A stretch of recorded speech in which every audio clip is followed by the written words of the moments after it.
करके खुली चुनौती दी है। अब सवाल ये उठता है कि क्या इसके प्रत्युत्तर में वही होगा जिसकी भविष्यवाणी 600 साल पहले भविष्य मालिका में कर दिया गया था।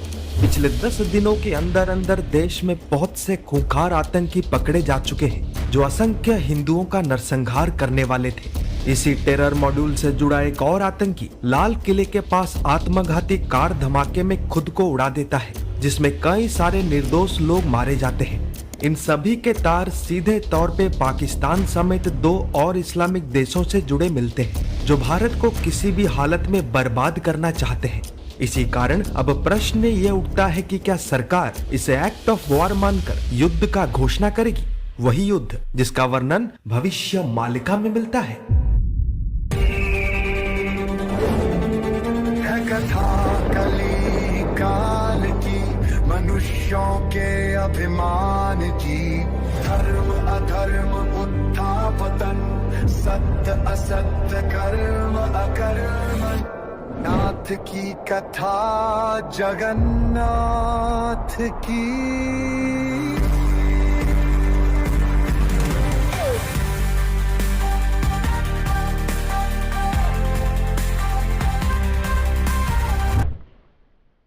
जय जगन्नाथ। 12 जुलाई 2025 के दिन अध्याय 1344 में मैंने भविष्य मालिका में लिखे एक भविष्यवाणी को डिकोड करते हुए कहा था कि पाकिस्तान फिर से हमला करने वाला है और 10 नवंबर की शाम ये सच हो गया। परंतु संकट अभी टला नहीं है। भारत के कुंडली में मंगल का महादशा शुरू हो चुका है। इसी साल मीन राशि में शनि प्रवेश हो चुके हैं। साथ ही एक पक्ष में 2 ग्रहण भी लग चुके हैं।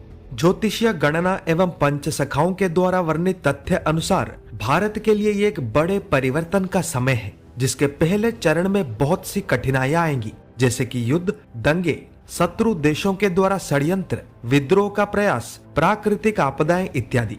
हाँ, कुछ लोगों को ये सब सामान्य लग सकता है क्योंकि इतिहास में ऐसी घटनाएं बहुत बार हो चुकी है। परंतु इस बार का स्थिति बहुत अलग है क्योंकि ये युग का अंतिम होने वाला है। एक बार सोचकर देखिए, लाल किले के पास हुए आतंकी हमले में जिनकी मृत्यु हुई है, उनके परिवारजनों के साथ क्या गुजर रहा होगा। किसी ने अपना पिता खोया तो किसी ने अपना पति, किसी का गाड़ी उड़ गया तो किसी का दुकान। यदि ऑपरेशन सिंदूर में पाकिस्तान का काम तमाम कर दिया होता तो शायद आज दोबारा ये दिन देखने को नहीं मिलता। इसी कारण पूरे देश में आक्रोश है और प्रत्येक देशवासी प्रतिशोध की ज्वाला में जल रहा है। परंतु भारत को अशांत करने का ये षड्यंत्र बहुत बड़ा है, जिसमें पाकिस्तान समेत 2 और इस्लामिक देश सीधे तौर पे शामिल हैं। और सबसे चिंताजनक यह है कि इसी टेरर मॉड्यूल से जुड़े कुछ और आतंकी अभी भी खुले में घूम रहे हैं, जो कि किसी भी समय पर एक और जानलेवा हमले को अंजाम दे सकते हैं।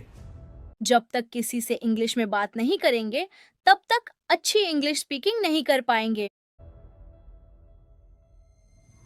पिछले 10 दिनों के अंदर देश के अलग अलग राज्यों से कई सारे खूंखार आतंकी पकड़े जा चुके हैं। इनमें से कुछ सुसाइड बॉम्बिंग करने वाले थे, वहीं कुछ टॉक्सिन के जरिए लोगों को मारने वाले थे। इनके टारगेट पर देश के बहुत से प्रमुख मंदिर, आरएसएस दफ्तर और बड़े बड़े शहरों में भीड़ भाड़ वाले इलाके थे। हैरानी की बात यह है कि इनमें से अधिकतर आतंकी डॉक्टर्स हैं, जो हरियाणा में स्थित अल फला यूनिवर्सिटी को अपने हेडक्वार्टर्स की तरह इस्तेमाल कर रहे थे, जिसको बनाने के लिए तब की कांग्रेस सरकार ने उन्हें फ्री में जमीन दिया था। इस बड़े आतंकी साजिश के तार ISI, ISIS, al Qaeda, Tehreek-e Taliban और जैसे मोहम्मद से जुड़े हैं, जिनके हैंडलर्स पाकिस्तान में बैठे हैं। परंतु दिल्ली में जो कार ब्लास्ट हुआ है, उसके पीछे टर्की में बैठा एक हैंडलर शामिल है, जिसका कोड नेम उकासा है। और ब्लास्ट से पहले वो आतंकी इसी हैंडलर से मिलने के लिए टर्की गया हुआ था। इन सब के अलावा जो एक्सप्लोजिव्स यानी विस्फोटक प्रयोग हुए हैं तथा मिले हैं, वो बांग्लादेश के जरिए भारत में भेजे गए थे। यानी जो टर्की और बांग्लादेश कल तक भारत के विरुद्ध केवल मुंह से जहर उगल रहे थे, अब वो सीधे तौर पे आतंकवाद के जरिए भारत को दहलाना चाहते हैं। यानी भविष्य मालिका में जैसा लिखा था, अब वो धीरे धीरे सच होते हुए दिखाई दे रहा है। इसी कारण इस षड्यंत्र को जानना एवं समझना अत्यंत महत्वपूर्ण है, क्योंकि बात अब हमारे अस्तित्व पर आ चुका है। प्रधानमंत्री नरेंद्र मोदी एससीओ समिट में हिस्सा लेने के लिए चाइना जाते हैं, जहां पर वो अपना ज्यादातर समय रशियन प्रेसिडेंट व्लादिमीर पुतिन के साथ बिताते हैं। यहाँ तक कि वो पुतिन के गाड़ी में बैठकर यात्रा करते हुए भी दिखे थे, जो कि बहुत ही रेयर एवं अनप्रेसिडेंटेड था। अज्ञात इंटेलिजेंस सोर्सेस के अनुसार एससीओ समिट के दौरान CIA के कुछ एजेंट्स मोदी जी को मारना चाहते थे, जिसका भनक पुतिन को लग चुका था। इसी कारणों मोदी जी को प्रोटेक्ट कर रहे थे। ठीक उसी दिन पर बांग्लादेश में यूएस स्पेशल फोर्सेस का एक टॉप ऑफिसर रहस्यमय तरीके से मृत मिलता है, जिस खबर को अमेरिका छुपाने का प्रयास करता है, क्योंकि ऐसा माना जा रहा है कि ये वही आदमी है जो मोदी जी को मारने का षड्यंत्र रच रहा था। इन सब के बाद बांग्लादेश में अचानक विद्रोह शुरू हो जाता है, वो भी शेख हसीना के पक्ष में। और ठीक उसी समय पर भारत के चिकन स्नेक कॉरिडोर में सेना के ईस्टर्न कमांड के द्वारा एक लार्ज स्केल मिलिट्री एक्सरसाइज भी शुरू हो जाता है। और ठीक उसी समय पर भारत के अंदर बहुत से आतंकवादी पकड़े जाते हैं, जो कि मल्टीपल अटैक्स करने का योजना बना रहे थे। और ठीक उसी समय पर विपक्ष वोट चोरी का राग गाने लगता है, जबकि SIR का प्रक्रिया शुरू हो चुका है, जिसके जरिए देश में गैर कानूनी तरीके से रह रहे बांग्लादेशी पकड़े जा रहे हैं। केवल इतना ही नहीं, भारत में जिस टेरर मॉड्यूल का भांडाफोड़ हुआ है, उसमें बांग्लादेश कनेक्शन मिलने के बाद मोहम्मद यूनुस के कंगारू कोर्ट ने शेख हसीना को फांसी की सजा सुना दी, ताकि वो भारत पर उल्टा दबाव डाल सके, क्योंकि शेख हसीना भारत में मौजूद है। घटनाओं का क्रम देखकर लगता है कि भारत को बर्बाद करने के लिए बहुत से शत्रु मिलकर हर संभव प्रयास में लगे हैं। इससे अनजान कि उनका यह प्रयास उनको पूरी तरीके से बर्बाद कर देगा, क्योंकि उनके बर्बादी का कहानी सदियों पहले ही लिखा जा चुका है। भविष्य मालिका के गुप्त खेदा मालिका ग्रंथ में गुरुदेव ने लिखा है कि गाँ और सहर सबु एकाकार हेब, युद्धर कंपन चारिआडे शुभुथिब, विमान बंदर परे गुड़ी गोला मान सही न पारिबे के ही पड़िब कषण। अर्थ चाहे गांव हो या शहर सब एक जैसे दिखेंगे, युद्ध के कंपन से चारों दिशाएं कांप उठेंगे, हवाई अड्डों पर बम बारूद बरसेंगे, इन सभी के कारण लोग अत्यधिक कष्ट सहेंगे। इस भविष्यवाणी में उस अंतिम युद्ध का भयंकर चित्रण किया गया है, जो भारत एवं चाइना के नेतृत्व में 13 इस्लामिक देशों के बीच होने वाला है। मैं पिछले कई वर्षों से भविष्य मालिका में वर्णित इस अंतिम युद्ध से संबंधित कई सारे भविष्यवाणियां आप सबको डिकोड करके सुना चुका हूं। अंतर केवल इतना है कि तब ये काल्पनिक लगता था और आज ये सच होते हुए दिखाई दे रहा है, क्योंकि इन 13 में से अब 3 देशों का नाम स्पष्ट हो चुका है, पाकिस्तान, टर्की एवं बांग्लादेश। क्योंकि अब ये तीनों देश खुलकर बिना किसी भय के भारत के विरुद्ध आतंकी साजिश रच रहे हैं। इन तीनों को यूएस एवं चाइना पर्दे के पीछे रहकर समर्थन करते हैं, और इसी कारण ये इतना उछल कूद करते रहते हैं, नहीं तो ये सब बर्बादी के कगार पर खड़े हैं। इस समर्थन का कारण है भारत का बढ़ता वर्चस्व तथा बल, जो कि यूएस एवं चाइना के लिए चिंता का कारण बन चुका है।